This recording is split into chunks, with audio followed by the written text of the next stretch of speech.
Hello guys, welcome back to my YouTube channel. Hello ළමයි කොහොමද? ඉතින් ඔන්න මම අදත් පේස් පැක් එකක් හදාගන්න විදිහ තමයි අරගෙන ආවේ. ඉතින් අපි හැමෝගෙම ගෙවල් වල තියෙන අපිට ලේසියෙන් හොයාගන්න පුළුවන් අමුද්‍රව්‍ය දෙකකින් තමයි අද මම අරන් ආපු පේස් පැක් එක හදන්නේ. එහෙනම් අපි බලමු මේ පේස් පැක් එක හදන්නේ කොහොමද කියලා. ඉතින් මගේ යාළුවෝ හැමෝම තාමත් මගේ වීඩියෝස් බලන්නේ මාව subscribe කරන්නේ නැතුව නම් දැන්ම subscribe කළා මගේ ලස්සන වීඩියෝ එක දිගටම රැඳිලා ඉන්න කියලා ආදරෙන් ආරාධනා කරනවා. ඉතින් ළමයි අද අපි හදන මේ පේස් පැක් එකට අපිට ඕන වෙන පළවෙනි අමුද්‍රව්‍යය තමයි සුදු හාල්. ඉතින් ඔයාලා ගාව තියෙන ඕනම සුදු හාල් වර්ගයක් මේකට ගන්න පුළුවන්. ඉතින් ඊට පස්සේ අපිට ඕන වෙනවා අල ගෙඩියක්. මේ අමුද්‍රව්‍ය දෙක විතරමයි අද අපේ පේස් පැක් එකට අපි ගන්නෙ. හරි ඊට පස්සේ අපි ගත් අපේ හාල් ටික හොඳට හොදලා පැය දෙකක් විතර මේ විදිහට වහලා හොඳට පෙඟෙන්න තියන්න ඕන.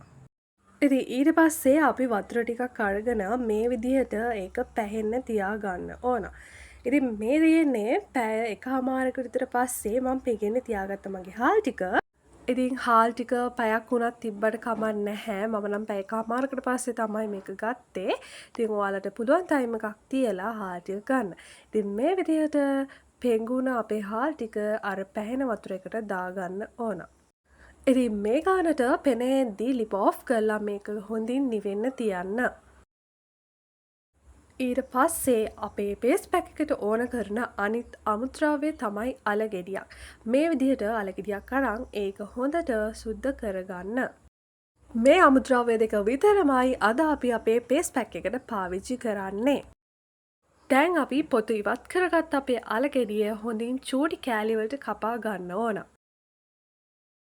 දැන් මේ තියෙන්නේ මම ඒ විදිහට කපාගත්ත අල ගෙඩිය.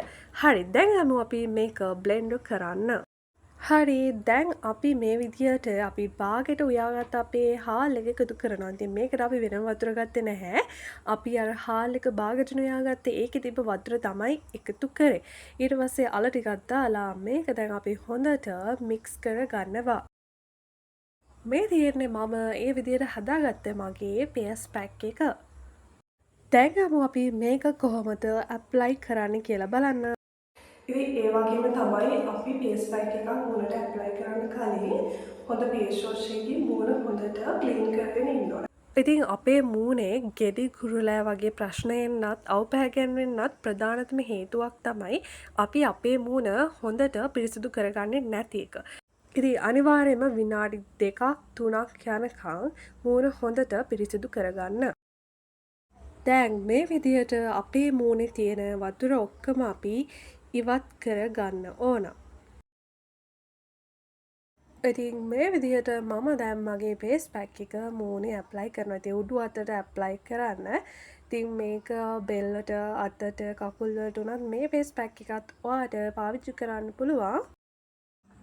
ඉතින් අපේ මූණේ කුරුලෑ වගේ ප්‍රශ්න තියෙනවා නම් ඒවාට විසඳුමක් විදිහටත් අපේ ස්කින් එක ක්ලියර් කරලා අපේ ස්කින් එකේ පැහැය වර්ධනය කරගන්නත් වැඩි කරගන්නත් මේ ෆේස් පැක් එක අපිට උදව් වෙනවා. ඉතින් මේ විදිහට ෆේස් පැක් එක ඇප්ලයි කරලා අනිවාර්යයෙන්ම පැයක් ඉන්න ඕන.